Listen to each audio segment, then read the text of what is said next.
अभिव्यक्ति के सारे खतरे उठाने ही होंगे और तोड़ने होंगे मठ और गढ़ सभी। नमस्कार, आज हम बात करेंगे गजानन माधव मुक्तिबोध। मुक्तिबोध की ये पंक्तियाँ सिर्फ कविता नहीं है, उनका जीवन दर्शन है और एक ऐसे कवि जिसने चांद का मुंह टेढ़ा है लिखा, लेकिन सच कहने से कभी पीछे नहीं हटे। आज हम चर्चा करेंगे मुक्तिबोध की सारी रचनाओं के बारे में, जो आज भी उतनी ही प्रासंगिक हैं जो उस समय थी। इनकी रचनाओं को देखेंगे जो एग्ज़ाम के दृष्टि से भी बहुत महत्वपूर्ण हैं, इनकी पंक्तियाँ भी बहुत महत्वपूर्ण हैं। तो आज हम मुक्तिबोध जी को देखेंगे। वीडियो शुरू करने से पहले आप सभी वीडियो को एक बार शेयर ज़रूर कर दें अपने सभी मित्रों के यहाँ, और कापी के कलम लेके बैठ जाइए, लिखना शुरू कर दीजिए। मुक्तिबोध जिनका जन्म 1917 में हुआ, कहाँ हुआ? ग्वालियर, उत्तर प्रदेश। और निधन कब हुआ? 1964 में। जन्म 1917 और निधन 1964। इनके उपनाम देख लीजिए। भयानक खबरों के कवि कहे जाते हैं। तो पूछा जाता है कि भयानक बातों के या भयानक खबरों के कवि कौन कहे जाते हैं?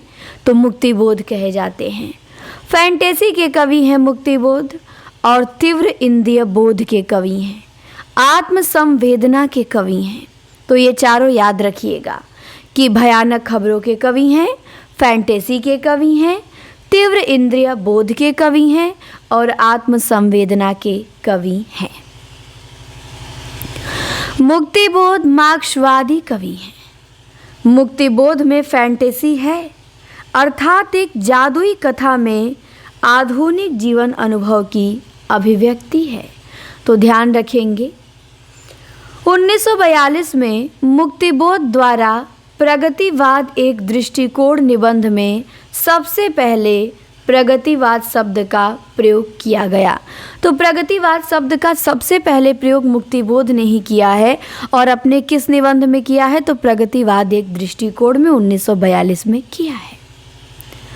इसके बाद डॉक्टर नामवर सिंह ने मुक्तिबोध के काव्य को निषेध का निषेध कहा है। तो पूछा जाता है कि मुक्तिबोध के काव्य को निषेध का निषेध किसने कहा है? तो नामवर सिंह ने कहा है। मुक्तिबोध संवेदनात्मक ज्ञान और ज्ञानात्मक संवेदन के प्रयोक्ता कवि हैं। तो ध्यान रखेंगे कि संवेदनात्मक ज्ञान और ज्ञानात्मक संवेदन के प्रयोक्ता कवि कौन हैं? तो गजानन माधव मुक्तिबोध हैं। इसके बाद हम इनके काव्य संग्रह देखेंगे। काव्य संग्रह इनके दो मिलते हैं, दोनों बड़े फेमस हैं। एक तो है चांद का मुंह टेढ़ा है, 1964 में लिखे थे, और दूसरा 1980 में भूरी भूरी खाक धूल। तो चांद का मुंह टेढ़ा है, भूरी भूरी खाक धूल, मुक्तिबोध का ध्यान रखेंगे। राम स्वरूप चतुर्वेदी ने लिखा है कि मुक्तिबोध का काव्य संकलन चांद का मुंह टेढ़ा है एक बड़े कलाकार की स्केच बुक लगता है। तो ये किसने लिखा है मुक्तिबोध के बारे में, इनके काव्य के बारे में? तो राम स्वरूप चतुर्वेदी ने। पूछा जाता है कि चांद का मुंह टेढ़ा है को एक बड़े कलाकार की स्केच बुक किसने कहा है? तो वो कहने वाले हैं राम स्वरूप चतुर्वेदी। अब हम इनके काव्य संग्रह तो दो देख लिए, अब हम देखेंगे इनकी प्रमुख कविताएं। तो आ जाइए इनकी कविता देखते हैं। कविता है इनकी अंधेरे में, जो प्रकाशित हुई कब? तो 1964 में प्रकाशित हुई। तो ध्यान रखेंगे अंधेरे में कविता किसकी है? मुक्तिबोध की है। अंधेरे में का पहला प्रकाशन कल्पना में 1964 में आशंका के दीप अंधेरे में नाम से हुआ है। तो अंधेरे में कविता का प्रकाशन 1964 में हुआ, और इसका पूरा नाम था आशंका के दीप अंधेरे में। याद रखेंगे अंधेरे में एक लंबी कविता है। विभिन्न आलोचकों ने इसे विभिन्न दृष्टिकोण से देखा है। नामवर सिंह ने अंधेरे में कविता को अस्मिता की खोज कहा है। तो पूछा जाएगा कि अंधेरे में कविता को अस्मिता की खोज किसने कहा है? नामवर सिंह ने। मुक्तिबोध की कविता अंधेरे में को किसी ने लावा कहा है? तो प्रभाकर माचवे ने कहा है। और मुक्तिबोध की कविता अंधेरे में को किसी ने आरक्षित जीवन की कविता कहा है? तो वो रामविलास शर्मा ने कहा है। तो ध्यान देंगे। इसके बाद इनकी और कविताएं हैं। अंधेरे में के अलावा ब्रह्म राक्षस लिखे हैं, अंतःकरण का आयतन लिखे हैं, भूल गलती लिखे हैं, डूबता चांद कब डूबेगा, दिमागी गुहा अंधकार, लकड़ी का रावण, ओ काव्यात्मन फणिधर, चकमक की चिंगारियाँ, एक आत्मवक्तव्य, पता नहीं मुझे पुकारती हुई पुकार, मुझे कदम कदम पे चौराहे मिले, नक्षत्र खंड, कल जो हमने चर्चा की थी, शून्य, चंबल की घाटी में, एक स्वप्न कथा, ओरांग ओटांग, फणिधर, ज्वलंत रक्त अग्नि जल। तो ये सब इनकी कविताएं हैं। आइए फिर से बता देती हूँ।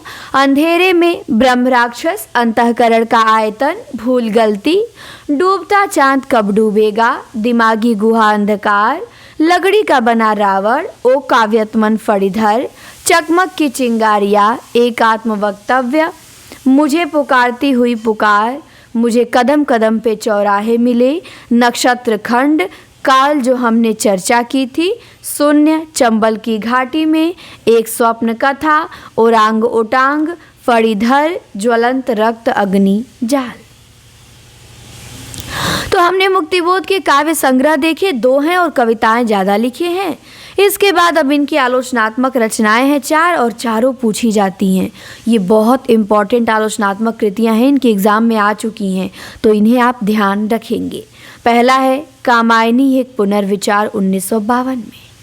तो कामायनी एक पुनर्विचार मुक्तिबोध। नई कविता का आत्मसंघर्ष मुक्तिबोध। एक साहित्य की डायरी मुक्तिबोध। नए साहित्य का सौंदर्य शास्त्र मुक्तिबोध। तो ध्यान रखेंगे, कामायनी एक पुनर्विचार, नई कविता का आत्मसंघर्ष, एक साहित्य की डायरी और नए साहित्य का सौंदर्य शास्त्र, ये 4 आलोचनात्मक रचनाएं मुक्तिबोध की हैं। इसके बाद इनके कहानी संग्रह हैं 2, एक है काठ का सपना और एक है सतह से उठता आदमी। तो काठ का सपना किसका कहानी संग्रह है? मुक्तिबोध का। सतह से उठता आदमी किसका कहानी संग्रह है? मुक्तिबोध का। तो याद रखेंगे। इसके अलावा एक उपन्यास है मुक्तिबोध का विपात्र नाम से, इसे भी याद रखेंगे।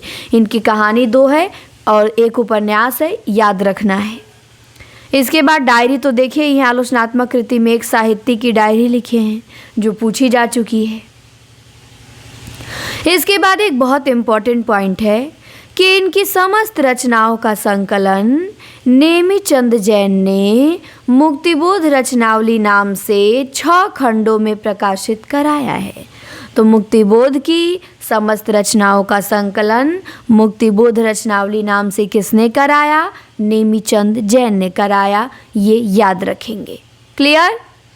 तो हमने इनकी डायरी देखा, एक साहित्य की डायरी, उपन्यास विपात्र, कहानी संग्रह काठ का सपना, सतह से उठता आदमी और 4 आलोचनात्मक रचनाएं देखी।